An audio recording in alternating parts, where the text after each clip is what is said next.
where we're going to unravel the true, incredibly complex history behind the legendary Vikings. We're starting with the myths we all know. You know the ones. We've all seen the movies and read the comic books, right? The giant axes, the wild, untamed beards, the chaotic warriors just crashing onto the shores of Europe with absolutely zero regard for human life or civilization. But what if I told you that the narrative we've been fed is missing almost the entire picture? Okay, let's dive right into this. Pop culture loves to picture figures like Ragnar Lothbrok just laughing in a snake pit, or these ruthless raiders who were purely hungry for violence. But the reality? It's a fascinating gray area. Based on our source material, these people were indeed fearsome pirates for sure, but they were also master navigators, deeply curious explorers, shrewd politicians, and incredibly skilled global merchants. To really understand them, we have to look past those blood-stained axes and see the society that actually forged them. Now, what's really interesting here is the very word we use to define them. Being a Viking was an occupation you chose. It wasn't a race you were born into. The word itself translates roughly to a sea pirate or a sailor. So you could be a native of Scandinavia and just be a farmer, a fisherman, or a tradesman your whole life. You only became a Viking when you actively decided to join a naval expedition to trade or raid. It literally wasn't your bloodline. It was your job description. It was actually the victims of their raids who mistakenly blurred the lines and just started calling everyone from the north a Viking. So why did they leave their homeland in the first place? It wasn't just some sudden thirst for conquest. They were pushed out by brutal geography and a massive climate crisis. Back in the 6th century, massive volcanic eruptions caused a volcanic winter. This blocked out the sun and caused widespread starvation in an already freezing mountainous Scandinavia. But then, fast forward to the 8th century, and the climate finally warms up. And what happens when the weather gets nice? A massive population boom. Suddenly, Scandinavia is completely overcrowded. They simply didn't have enough arable land to feed this huge new generation. They were faced with a pretty stark choice: starve at home or look outward for resources. But here's the thing, before they ever launched a single raid, they had built a highly organized society back home. This wasn't some barbaric chaos. At the very top, you had kings and leaders, followed by the jarls, who were the wealthy nobles. Below them were the carls, the freemen who farmed and fought. And crucially, they had something called the Thing. This was essentially an early parliament where freemen could actually gather to vote on laws, resolve disputes, and get this, even challenge the king's decisions. It was this incredibly dynamic system where a simple freeman could literally speak his mind. At the bottom, however, were the thralls, slaves, often prisoners of war, who did the heavy labor while the freemen were away. And this progressive culture extended sharply to gender roles, which is absolutely fascinating. While a lot of European women in this era lacked basic financial and social freedoms, Viking women held immense power. They could own land. Actually, if their husband struck them or was just too stingy, they could legally request a divorce and take all their property back. They managed massive farms and international trade while the men were off on expeditions. And those keys you see, those weren't just everyday tools. Women literally wore the keys to the household on their belts as a highly visible, undisputed symbol of absolute authority over the family domain. So this authority wasn't just domestic. It actually extended right onto the battlefield. For over a century, archaeologists marveled at a specific burial site, Graveby 581 in Birka, Sweden. It was packed with elite weapons and horses, so naturally everyone just assumed it belonged to a legendary male military commander. But in 2017, modern DNA analysis completely flipped the historical script. That commander was a woman.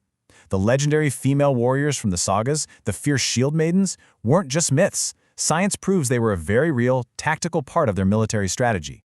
But of course, a warrior culture needs a way to travel. To survive their harsh geography, they invented the longship. And this thing was a complete technological marvel that totally defied the impossible. First off, it was clinker-built, so instead of planks sitting side by side, they overlapped, kind of like fish scales. This gave the hull extreme flexibility to bend with crashing ocean waves instead of just shattering. Second, the shallow draft meant it could cross the deep open ocean, but then glide right up a shallow river straight to the walls of Paris. And finally, the symmetrical design meant both ends were identical. In a tight spot, they didn't even need to turn the ship around. They just reversed the oars. They could move in and out of enemy territory like a quick, nimble syringe. The design was absolute genius, but the logistics to actually launch these ships were staggering. Just take the number 200. To put that into perspective, to produce just one single 120 square meter wool sail, it required the wool of 200 sheep. And not only that, it took an entire year of non-stop labor by a team of 20 women just to weave it. The sheer amount of societal investment, the planning, and the raw resources required to launch a single Viking fleet is just absolutely mind-blowing. armed with this incredible tech, they officially kicked off the Viking Age in 793 AD by targeting Lindisfarne. This was an undefended, incredibly wealthy monastery, and the raid sent absolute shockwaves of terror across Europe. You see, the Christian monks thought their sacred site was protected by God, but the pagan Vikings? They just saw a place packed with gold, silver, and 0 guards as a literal red carpet invitation. They took the treasures, enslaved the younger monks, and left this deep psychological scar on Europe that would last for centuries, eventually escalating their campaigns from mere hit-and-run raids to massive coordinated invasions like the Great Heathen Army in 865 AD. Now, as they raided, they famously left behind a trail of ashes. But you gotta wonder, why? You might look at this and assume they just loved destruction, or maybe that it was a calculated psychological weapon to instill fear. And while it certainly did cause terror, the real truth behind why they spent all that time and energy burning down the settlements they had just finished looting is actually incredibly ironic.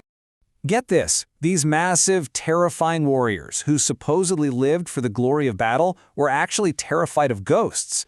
Viking culture had this extreme, deep-seated fear of revenants, basically spirits of the dead returning to seek revenge. They truly believed that if they left the bodies of their victims intact, those spirits would come back to haunt them. So they burned settlements to the ground entirely to purify the area and ensure that the dead stayed dead. It wasn't just pure malice. It was essentially superstitious self-defense. Well, as their confidence grew, so did the legends. The raiding escalated massively when the famous, and let's face it, perhaps slightly arrogant, Ragnar Lothbrok pushed his luck way too far in England. He was captured by King Ahella of Northumbria, who famously executed him by throwing him into a pit of venomous snakes. But Ahella's victory was a massive, fatal miscalculation. Executing Ragnar didn't kill the Viking threat. It completely enraged it.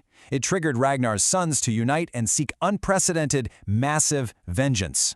Led by his brilliantly strategic son, Ivar the Boneless, they assembled the Great Heathen Army.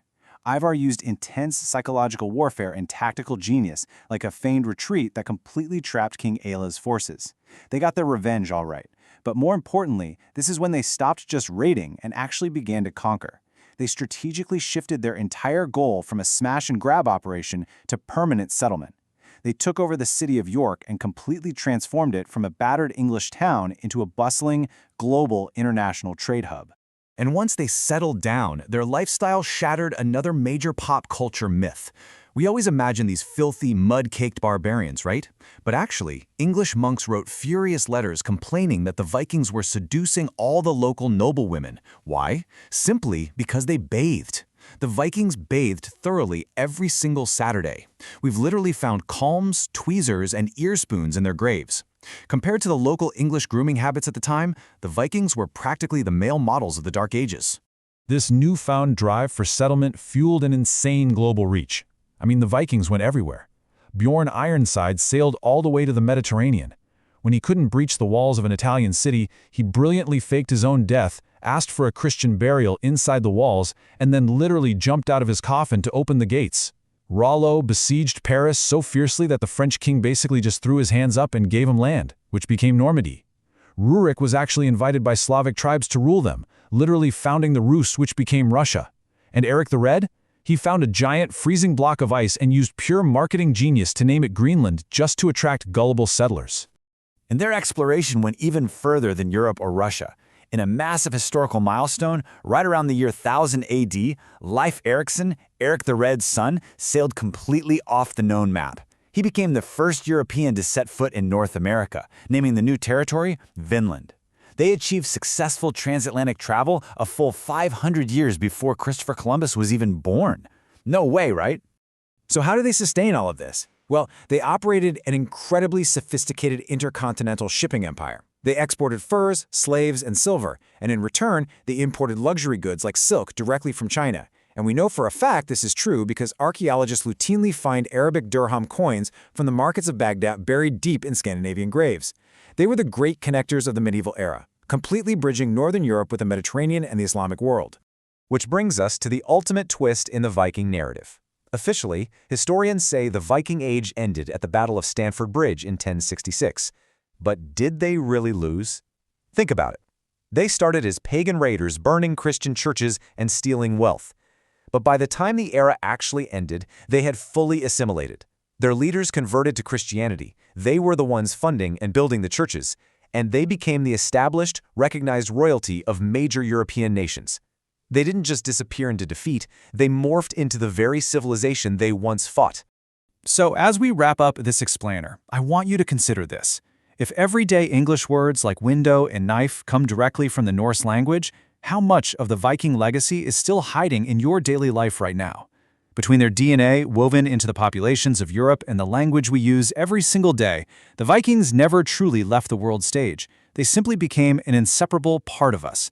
What other invisible histories are shaping the world you live in right now? Think about that and keep exploring.